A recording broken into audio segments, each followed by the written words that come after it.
Il est 7h10, on ouvre une fenêtre sur l'étranger à Londres, plus précisément, Thomas. Absolument, à Londres, on nous attend Maëlys Septembre. Bonjour Maëlys, il y a un sujet qui fait beaucoup parler chez vous, ça concerne les façades d'immeubles, c'est une affaire de rénovation et de gros sous. Pour se remettre dans le contexte, il faut se souvenir d'un incendie dramatique qui avait fait 72 morts, c'était il y a 5 ans. Oui, exactement. Vous vous en souvenez peut-être, il y a 5 ans, un immeuble de logements sociaux prenait feu en pleine nuit à Londres. Ce drame qui a fait 72 morts, dont un bébé de 6 mois, eh bien, il a ému et choqué tout le pays, car dans cet immeuble eh bien, vivaient des familles entières, souvent à faible revenu. Le procès des responsables est toujours en cours et l'enquête, elle, a été ralentie par l'épidémie, mais elle a déjà pointé du doigt le revêtement situé dans les façades de l'immeuble, un revêtement à bas prix et inflammable. Depuis, le Royaume-Uni procède à la sécurisation des immeubles dans tout le pays. Beaucoup de logements au Royaume-Uni ont été inspectés. Résultat, 16% des habitations seraient concernées par ce scandale des revêtements inflammables. Et pour les occupants de ces logements à risque, eh bien, c'est une inquiétude au quotidien. Voyez ce reportage réalisé avec Léna Soudre. L'image est saisissante. Elle a choqué le monde entier. 14 juin 2017, en pleine nuit, cet immeuble d'habitation de 24 étages prend feu à Londres. La tour Grenfell brûlera jusqu'au matin, 72 morts. Rapidement mis en cause, le revêtement des murs extérieurs de l'immeuble, inflammable. Le gouvernement britannique décide alors de sécuriser tous les bâtiments du pays fabriqués dans ce matériau. Mais 5 ans plus tard, certains propriétaires sont acculés. Ce sont eux qui doivent payer les coûteuses rénovations et non les constructeurs. C'est le cas de cette mère de famille, piégée dans ce logement dangereux, faute d'argent pour le rénover.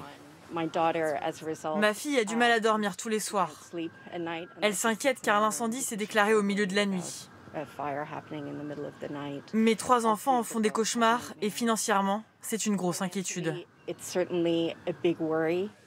Alors, face au désespoir de nombreuses familles, le gouvernement britannique vient d'annoncer que pour les immeubles de plus de 11 mètres de haut, les promoteurs immobiliers devraient finalement financer les rénovations.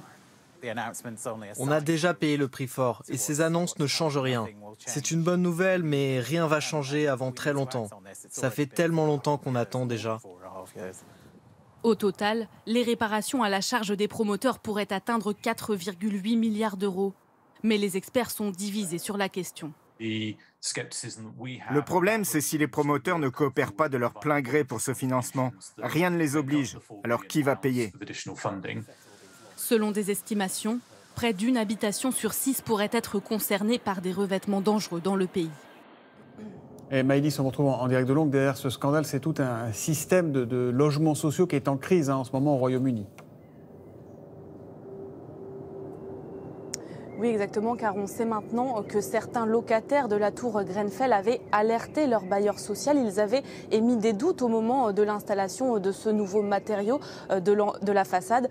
Eh bien, c'est tout un exemple de la crise de confiance qui existe en ce moment au Royaume-Uni entre les locataires de logements sociaux d'un côté et puis les bailleurs sociaux et l'État de l'autre. Selon des associations, ces 3 dernières années, 5 millions de Britanniques ont rapporté des problèmes dans leur logement, comme un risque électrique ou encore une fuite de gaz, sans action de leur bailleur social. Et pour un locataire sur 10, il aurait même fallu rapporter un problème grave plus de 10 fois avant d'être écouté. Merci Maëlys Septembre en direct de Londres où il fait encore nuit, mais on entend quand même déjà les petits oiseaux qui chantent joyeusement derrière vous et ça fait un petit peu bien, ça nous change les idées. Merci Maëlys.